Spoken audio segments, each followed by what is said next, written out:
could imagine that people would be in very different places. So Herman and I met when we were in graduate school becoming clinical psychologists. So we worked as psychologists for a while at the beginning of our careers before we decided that actually a lot of what was making people upset were things around them that were from much larger systems. And if we could work with those systems, maybe it would stop making them unhappy. But so I think to take people where they are, so that some people might need just help with the adaptation, resources for how to live, how to get through their next few days, their next week, their next month. So they might need much more around that adaptation. Other people might be ready to step in and say, okay, we know this is being caused, it's going to continue getting worse every year of our lives, more or less, on an upward trajectory of getting worse. What kinds of things can we begin to do and be a model for the world of people stepping in? For those who are ready to step in, other people, it may be they're busy just getting their day-to-day lives back to work, I could imagine. And you say, okay, step in later, right? You have to take care of getting the day-to-day life to work. And then, but listen and be encouraged by the people who can, taking actions.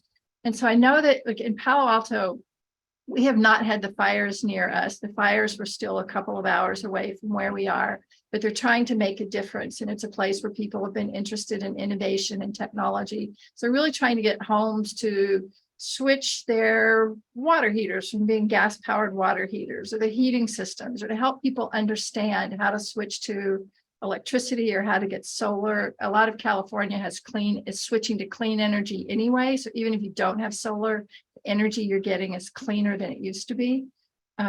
So really helping people to understand, is there anything I can do in the way that I live day to day, maybe in what I eat day to day? If people are working in large companies, or if there's something like KPMG that can really help say, this is how we help companies transform. So Herman and I happen to be married, and we have a son who works in charge of green buildings for Google and all through EMEA, so Europe, Middle East, and he lives in London and Africa. Jamie. Yeah. And so they look at, so we know a lot around how do you get home. We know ourselves, how do you get a home to be more green and sustainable? But we also hear a lot about the stories about what can companies do that have an even larger impact about how they're operating. What about the food they serve in the cafeterias? What about their landscaping around the buildings? And so there's all kinds of ways to see what are some of those solutions. And it'd be nice if there could be workshops or people who are giving examples of what are the small home level solutions, what might be the community city solutions, what are company solutions, what are nonprofits that are doing things, and see where people might want to donate or volunteer or to make a difference to the solution, to try to get rid of the problem that's going to keep causing more problems year after year if we don't begin to reverse it and get back to the world we used to know.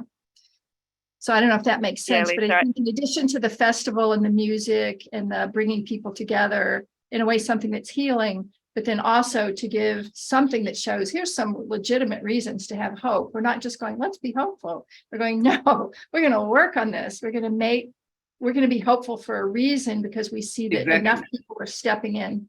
But Lisa, what you need to do is you need to give people what you want if you want to get what you want.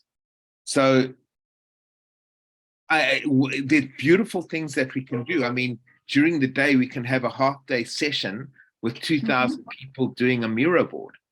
There's some really exciting things that we can do, but at the end of the day, people won't come for that. A few people will. The people will come. The people who are interested in climate and passionate about climate will come, but you're not going to get those who don't know about climate to come. So what kind of festival is it? So it's not I would say during the day you would have these courses, but at night, like intermittent, you might have 3 or 4. What in my head is you've got 3 or 4 stages, and people like swap between the stages. Some people will go and dance at one stage, and another one will do a course. So effectively, it's integrated. Yeah, I'm just saying, have those options in there for the people that want to step in and be the solution creators. Yes, you want to Or get the people that donate.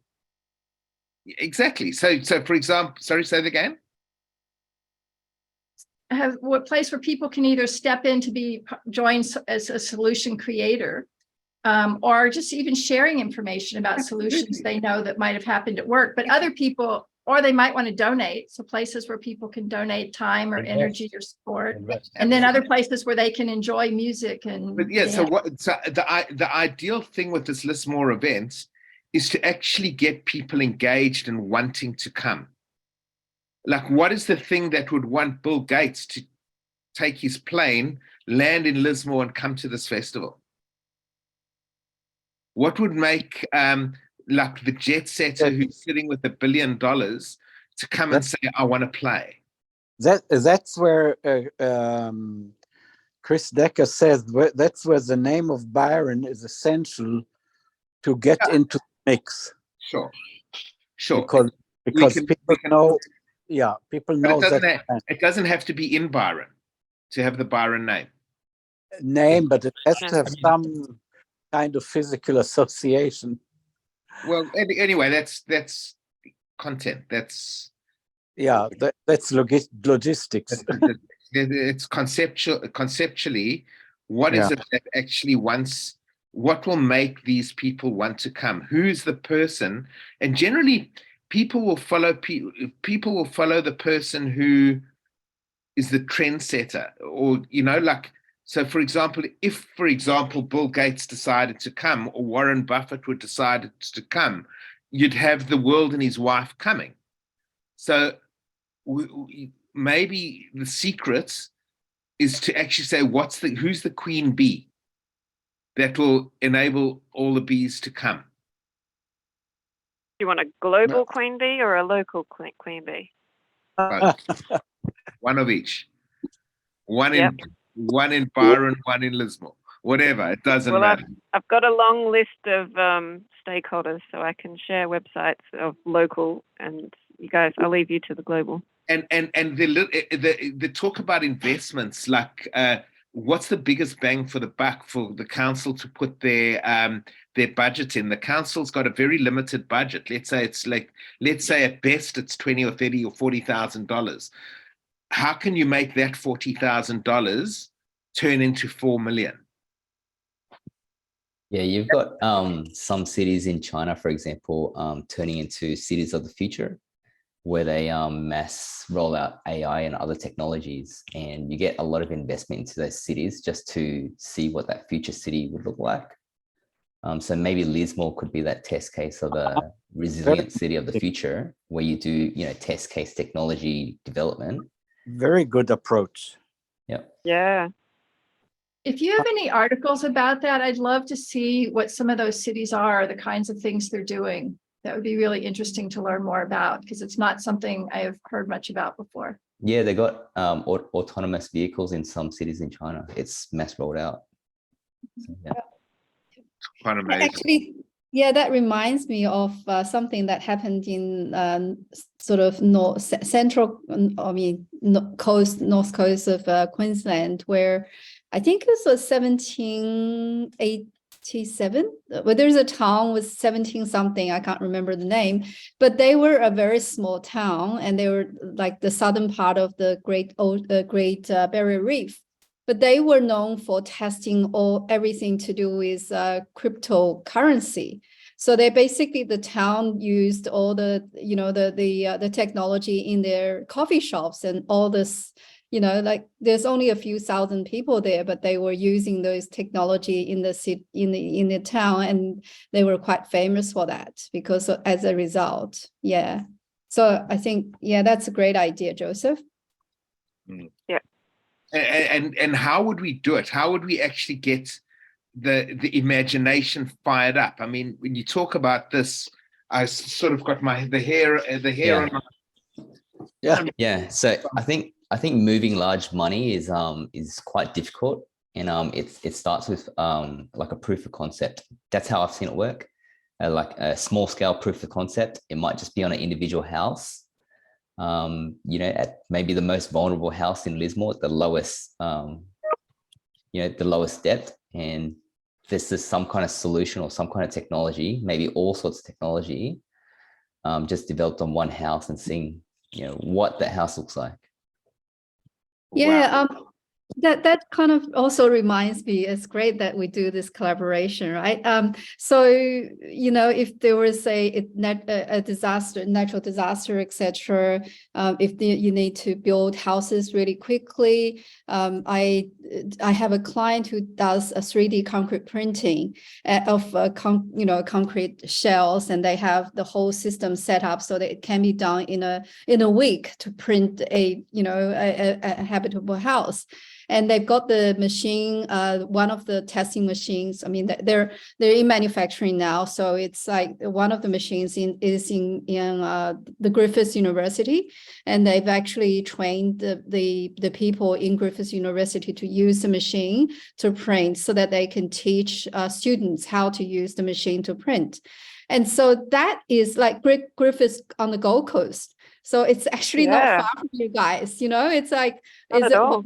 hours, 2 hours, they can, and the machine is hour. actually very portable. So you can take the machine portable, take it there, and then print it. It's like you can print it on the days for people to watch. Wow. It's like, I mean, it's not music, but it's something that is more tangible, and it actually, That would be amazing. technology and it's environmentally friendly.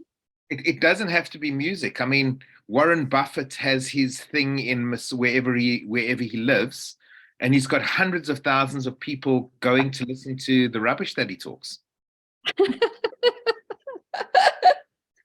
Oh God, rubbish. It's great if it's local, because if you fly in somebody like Bill Gates or whatever, what's the carbon footprint of that plane flight? Like you're having somebody talk when actually Zoom could work as a talk if you get like really big screen, or do something to make it interactive, but just to give the message about the carbon, because it seems kind of contradictory to fly people in from really far away.